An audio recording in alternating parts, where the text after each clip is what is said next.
Hey YouTube, Alex here, and I'm here in Dumaguete.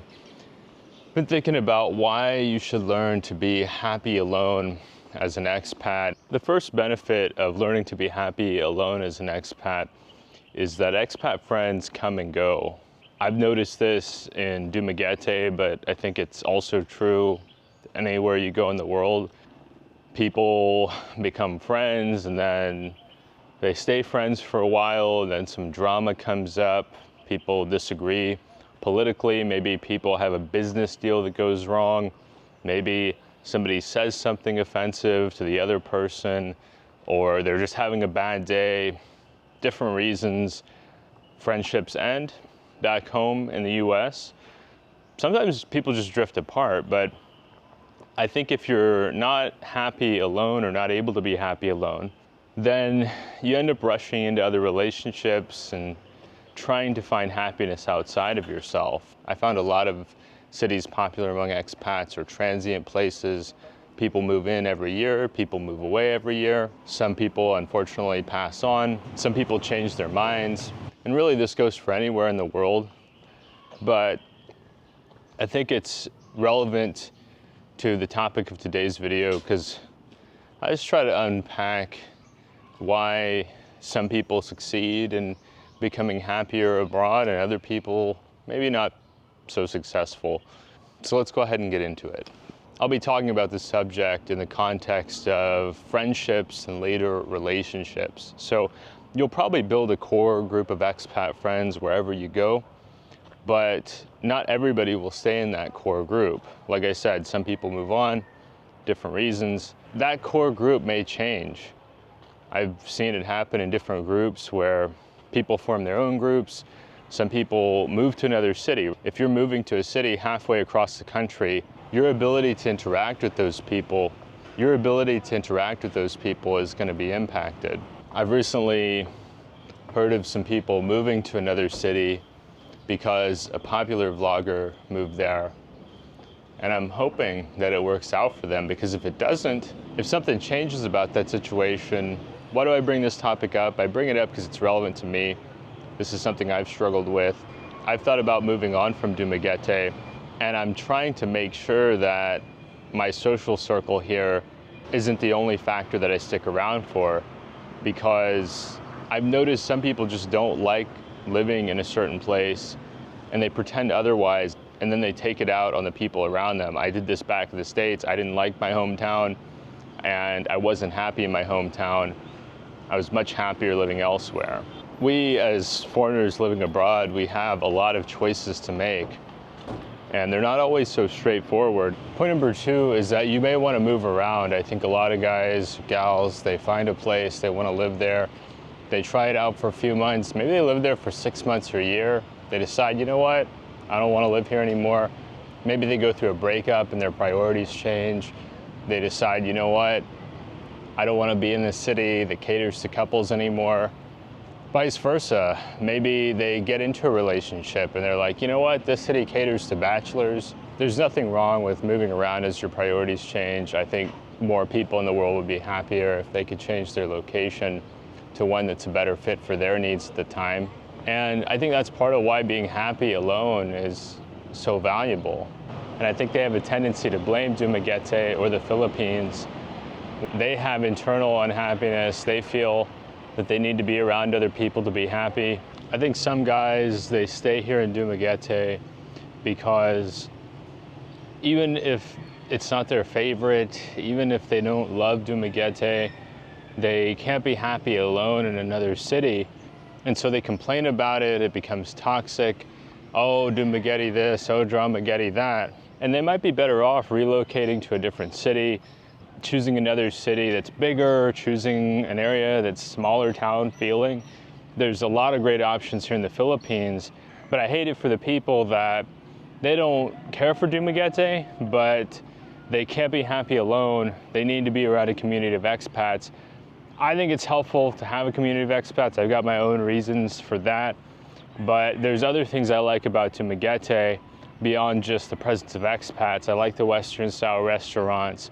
I like that the traffic isn't too bad. I like that the cost of living, for me, my opinion anyway, is fairly modest. It's easy to get around the city. There's a lot of transportation options. There's a lot to like about here, far beyond the presence of expats, but I think for some guys, the only thing they like about Dumaguete is the expat community. Otherwise, they'd rather be somewhere else. And that's why I find it valuable to be happy on my own. Is there are some days where I spend totally by myself here in Dumaguete. Now, I am more of an introvert, and I'm totally cool with that. For those who don't care for the expats in Dumaguete, aren't you glad that there's a city where the people you don't particularly like can live as far as expats go? I find the Filipinos here to be wonderful, but as far as expats, I certainly admit not all of us are the best and the brightest. If you've learned to be happy on your own, then it's no problem for you to move around, to find a place that's a better fit for you, that resonates more with your values or your lifestyle preferences. Maybe you don't like your dating options in a certain city. And there's a lot of choice anywhere you go in the world, any country you go to pick a place that's the right fit for you. But you can't take everybody with you, right? You can't pack all your friends into a suitcase and go. I have some friends I won't be able to see every day if I leave Dumaguete. And it does stink, but I know I can be happy on my own. Point number 3 is that you may go through a breakup or two. You may go through the end of a relationship, things don't work out with you and your girlfriend, and you find yourself alone. And if you didn't learn how to be happy on your own, it may be a real struggle. I know some of us, our lives and our happiness is reliant upon another person or a relationship, and we just fall apart when that relationship ends. I've seen it happen before. It's happened to me to some extent when I was younger, where I just didn't know how to be happy alone. And I think it's especially hard when you're in another country halfway around the world from what you're used to, and you run into difficulties, and you used to rely on another person to solve your problems, and now you're on your own, you can't figure things out. I think it's probably worse in some ways outside of the Philippines, because here at least you have English, right? You can communicate with most people at a basic level. If you're in Thailand or you're in another country that you don't speak the language in, it's going to be a lot harder for you if you haven't practiced being happy on your own. And maybe you saw it coming and you started to make a plan to adjust. I think that's a good thing. If you feel like, this relationship ain't going so well, maybe I should start to figure out what my life is going to look like. Because most of us, we've been through breakups. I think for a lot of us, when we go through breakups, it's not out of the blue. It's not totally random. We had some suspicion or some warning signs. It seems like the people that have the hardest time with breakups are those who never learned to be happy alone, never learned how to manage their feelings. And now they're trying to find a rebound. Somebody to help them to bounce back, to feel like somebody to help them bounce back. I have had an experience abroad where I broke it off with a girl, or a girl broke it off with me. I have had the experience abroad where I broke it off with a woman, or a woman broke it off with me, and I thought to myself, what am I doing here? I have had the experience where I broke it off with a woman, or a woman broke it off with me while living overseas, and I thought, what am I doing here? And I really had this sort of existential question, like, is my love or happiness in this country related to my relationship, or do I actually want to be here? It's a deep question. I was talking with my buddy Chad recently, and he helped me to understand part of my initial falling in love with Thailand was based on my romantic experiences there. And there are some other countries that I could say the same about, where part of the initial attraction was dating success. And I might have rated my experiences in those countries more positively than they were in actuality, because I was just so thrilled about the romantic component of my life there. And I think that helps to explain part of my love for the Philippines, is that I didn't come here for dating. I actually came here because I had hired a virtual assistant located here in the Philippines.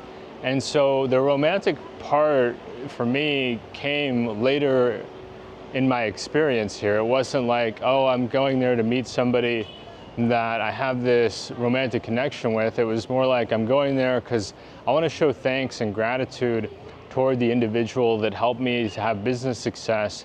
Even though ultimately the relationship that I later pursued in the Philippines with a woman I met didn't work out, I still love the Philippines. Like, there's not this frustration or bitterness toward the Philippines because I loved it before, where there have been countries that I went to and very quickly after arrival, I found myself in a romantic relationship. And when things went south, it was like, man, can I really be happy here? I don't know if I can be happy here. Even with Thailand, a country I love, I later had a relationship with a woman there. It didn't work out. And it made me question myself a lot as to whether or not I could really be happy there. And I've since reflected on that experience and had many other positive experiences in Thailand, including dating.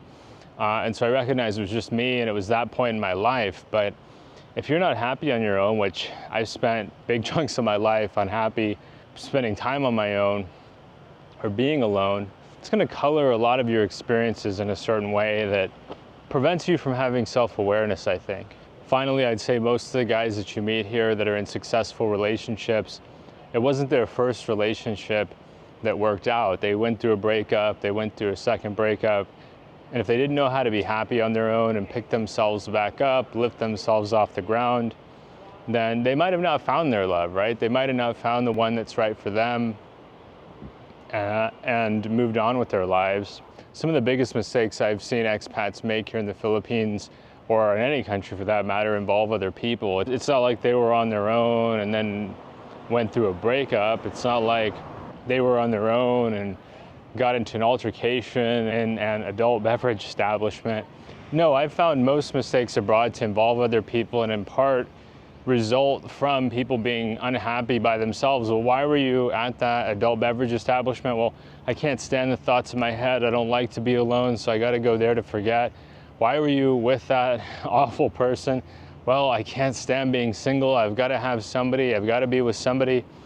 And there's so many instances of this where people get mixed up with the wrong crowd. I got mixed up with the wrong crowd when I was younger, and they waste their time, may have a negative impact on their health, definitely their wallet. You want to mess up your finances, start hanging out with the wrong people. And so this is where I think learning to be happy on your own, so you're not reliant upon other people for happiness, you're not trying to find happiness outside of yourself, you're not desperate for attention from other people to feel whole. You really avoid a lot of pitfalls. I mean, I think a lot of people wonder, what can I add to my life to make it better? And for me, I found much more often, it's what could I subtract from my life to make it better? What are the things that I should stop doing? Who are the people that I am better off not associating with? What are the behaviors or the habits that I need to take accountability for and try to work them out of who I am? Can I be healthier?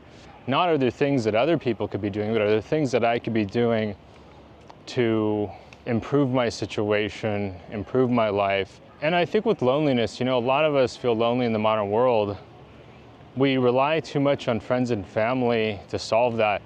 The most effective thing that I've found to deal with my loneliness is to work with other people who are way sharper and more successful than I am. Guys that I really admire. I think they are amazing at this craft that is YouTube and video production.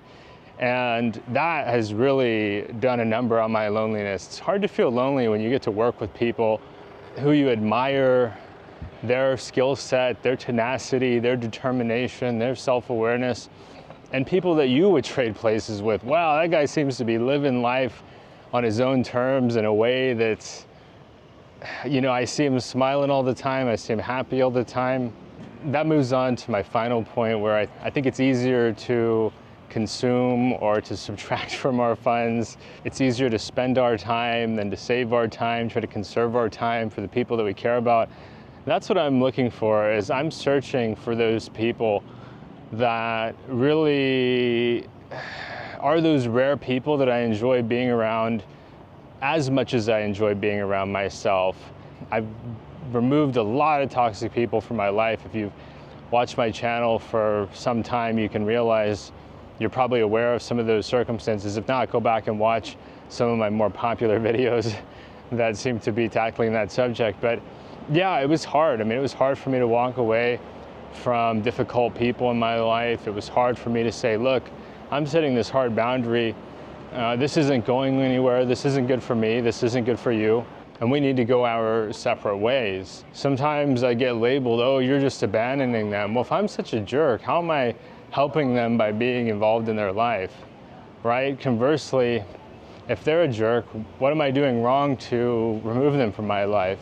I'm not going to apologize for looking out for myself. Everybody's doing it. And I just try to be mindful that looking out for myself doesn't directly result in harming others. There's a lot that people could do to work on their happiness. Trying to add themselves to me isn't going to make them happy. And I've seen too many people in my life try to put their happiness on me, and I think that's part of growth. So let us know what you think down in the comments below. Have you learned to be happy alone or on your own as an expat living overseas? Have you struggled? I've definitely had my struggles. Helps to generate an interesting discussion when we can talk about these things. Next, give us a thumbs up. It helps with the YouTube algorithm. And finally, subscribe to the channel down below if you want to see more content like this.